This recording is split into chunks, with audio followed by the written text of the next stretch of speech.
Vilniuje baigėsi trečiasis Lietuvos berniukų iki 12 metų žolės riedulio lygos sezonas. Žemynos gimnazijos stadione susikovė 6 geriausios sezono komandos, po 3 iš pietų ir šiaurės zonų. Finale susitiko 2 Saulės miesto ekipos. Jaunieji Šiauliuko žolės riedulininkai 0-4 pralaimėjo sporto mokyklai Klevas. Geriausių nugalėtojų žaidėjų pripažintas Augustas Kostukevičius. Emocingame mače dėl 3-osios vietos prireikė bulitų serijos. Širvintų sporto mokyklos atstovai 3-2 įveikė Vilniaus Žuvėdros riedulininkus. Geriausių širvintiškių žaidėjų tapo Dovydas Raupelis. Mače dėl 5-6 vietų Rudaminos riedulininkai net 11-0 sutriuškino Gitariuko žaidėjus. Anksčiau šio amžiaus vaikai iki 12 metų žaisdavo tik 2 kartus į metus. Vieną kartą lauko sezone ir vieną kartą uždarų patalpų sezone. O dabar vaikai turi net po 8 varžybas ir daugiau kartais. Tai lyga vaikams suteikia progą daugiau pažaisti, susibendrauti, žinoma, tarpusavyje.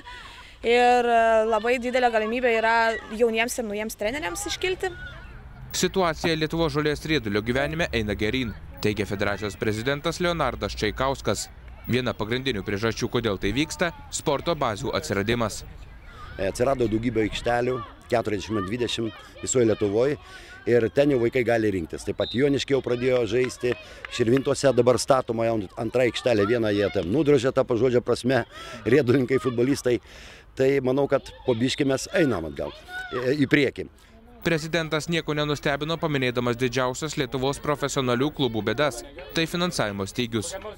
Šalies mastų, savivaldybės, skėtinės sporto organizacijas, mūsų didžiausias įtrauktų į programą klubų rėmimą.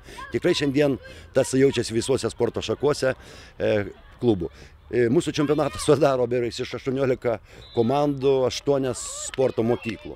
Ir tai trukdo įkurti lygą, kadangi sporto mokyklos yra kompleksinės, juose žaidžia, sportuoja įvairių šakų sportininkai ir direktorius, aišku, remtasi rėmosi, nežino, kuriai sporto šakai skirti. Lietuvoje startavo jau 37 moterų ir 31 vyrų žolės riedulio sezonai. Abiejose čempionatuose dalyvauja po 9 komandas.